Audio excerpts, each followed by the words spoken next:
তৃতীয় শ্রেণী, বিষয় বাংলা, পাঠ ৩, ময়লার বাক্স।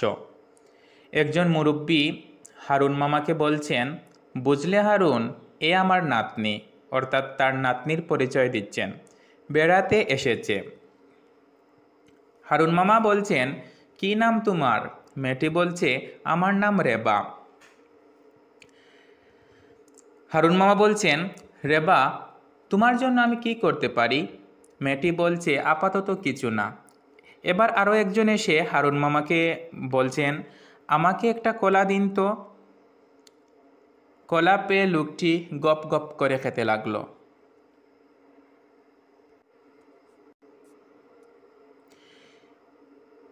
এবার মেয়েটি ভাবতে লাগলো যে কলার খোসায় কেউ আচার খেতে পারে। এবার অন্য একজন এসে হারুন মামাকে বলছে, হারুন মামা, আমাকে এক প্যাকেট বিস্কুট দাও।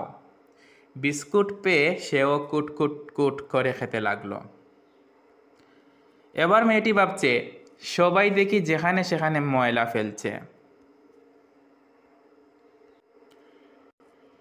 এবার মেয়েটি বলছে, হারুন মামা, আপনি কি 2টা বাক্স দিতে পারেন? হারুন মামা বলছেন, কেমন বাক্স?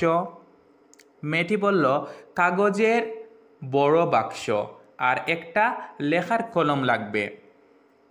মেয়েটি 2টি বাক্স তৈরি করলো।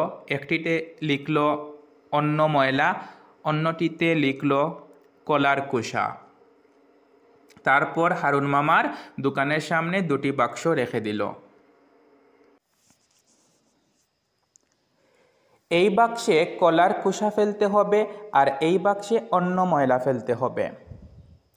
এবার আরও একটি মেয়ে এসে হারুন মামাকে বলল, আমাকে একটা কলা দাও হারুন চাচা।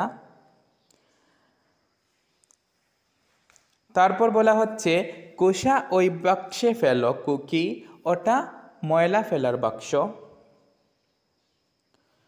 ওই মেয়েটি বলছে, বাক্স? ময়লা ফেলার বাক্স?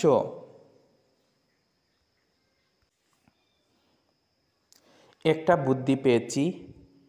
খানিক পর, অর্থাৎ কিছুক্ষণ পর, ওই মেয়েটি একটি ছাগল নিয়ে এলো। তারপর বলল, বাবলো বা বলল, খাও।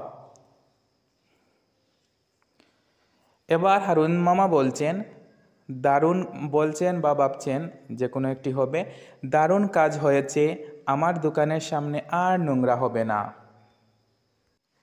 প্রিয় শিক্ষার্থীরা, তোমরা প্রতিদিন এভাবে পাঠ করার চেষ্টা করবে, তাহলে অনেক কিছু জানতে পারবে, বুঝতে পারবে এবং শিখতে পারবে। ধন্যবাদ সবাইকে।